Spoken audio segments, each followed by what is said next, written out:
Bom, estou aqui nesse vídeo para falar com vocês a respeito de dois assuntos muito importantes. Um deles é a linguagem formal, o outro é a linguagem informal. Dois tipos de linguagem utilizados bastante nos romances. Se você ler um romance e analisar a linguagem dele, cada romance tem a sua forma de contar uma história. Alguns autores preferem utilizar uma linguagem mais formal, outros uma linguagem mais informal. Esses dois tipos de linguagens, né? Esses dois tipos de variedades, eles são marcas linguísticas, né, presentes nos romances distópicos e em outros gêneros textuais. Bom, vamos analisar primeiro, né, duas frases. Uma frase utiliza uma linguagem mais informal e a outra linguagem mais formal. A primeira frase diz assim: qual são minhas notas? E a frase 2 diz: quais são as minhas notas? Bom, você percebe que a frase 1, né, falta o S no final, não houve ali uma concordância, né, de número. A frase 2, perfeita, né, do ponto de vista gramatical. Mas vamos pensar comigo. Essas duas linguagens, se a gente for analisar, se a gente for procurar entender, a gente vai entender as duas. Né? Se uma pessoa falar tanto a frase 1 quanto a frase 2, você entende as duas frases.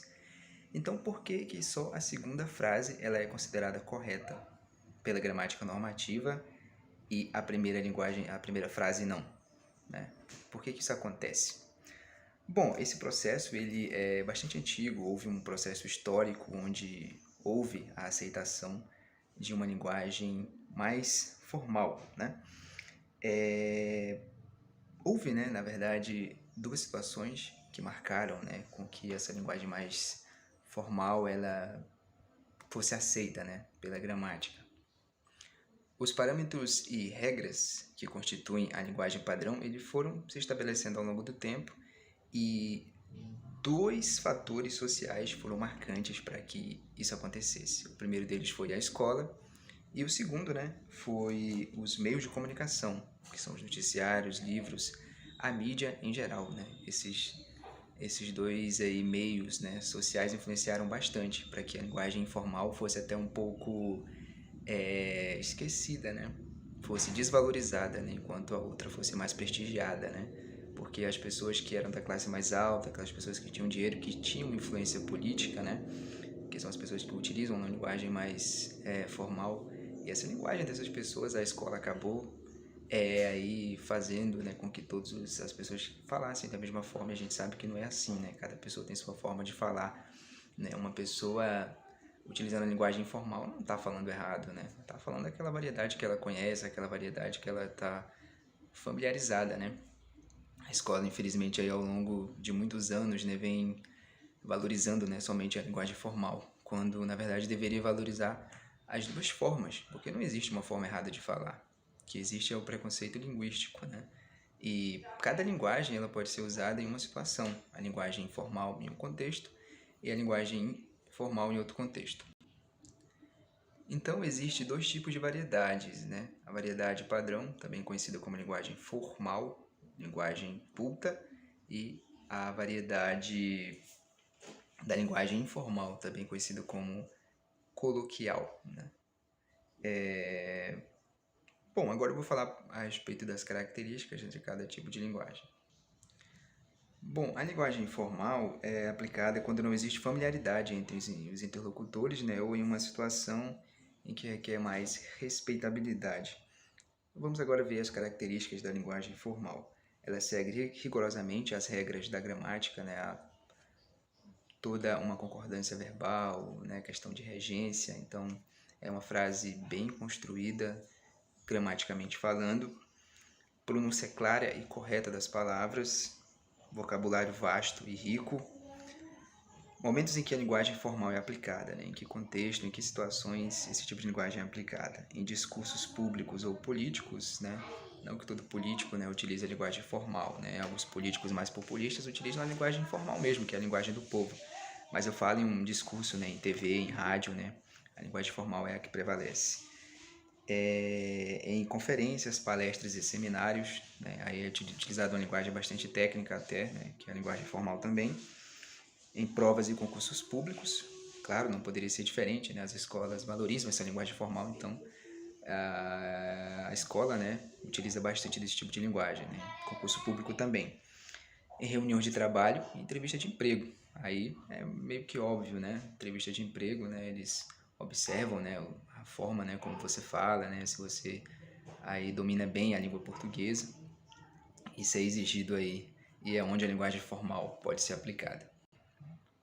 Já a linguagem informal ela é usada, né, em momento de descontração, né, conversas com amigos, nas redes sociais, né, quando a gente conversa com outra pessoa, normalmente é a linguagem informal que é usada, né, não dá pra a gente ficar se monitorando todo o tempo, né.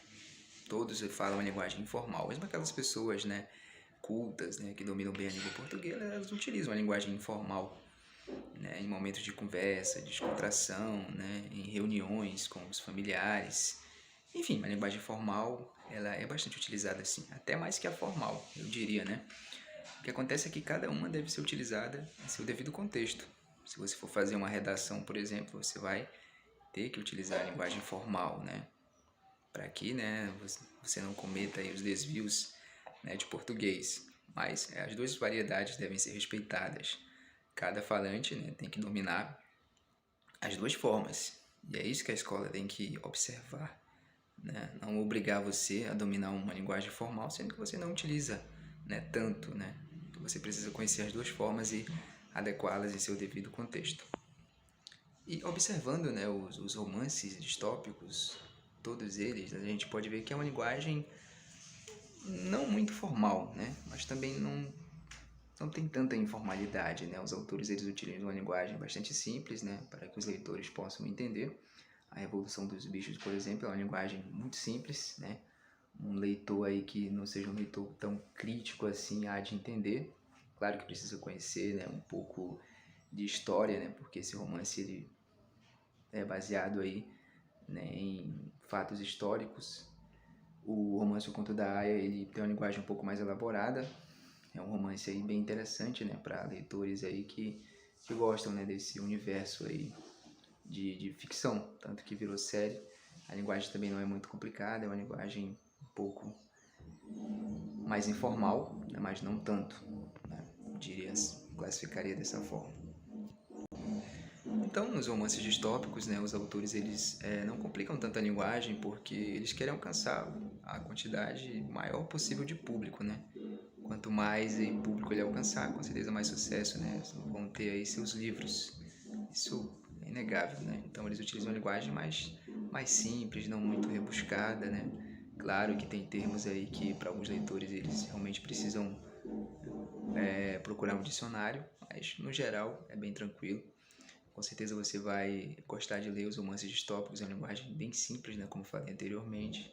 E muito tranquilo de ler, uma leitura leve, com certeza aí são livros aí, principalmente esses dois, né, Revolução dos Bichos e O Conto da Aia, né, são livros aí de muito sucesso. A Revolução dos Bichos um pouco mais antigo, O Conto da Aia um pouco mais recente, né, que explodiu, né, o sucesso na mídia. Então é isso, espero que tenha entendido. Muito obrigado pela atenção e ficamos aqui, até a próxima.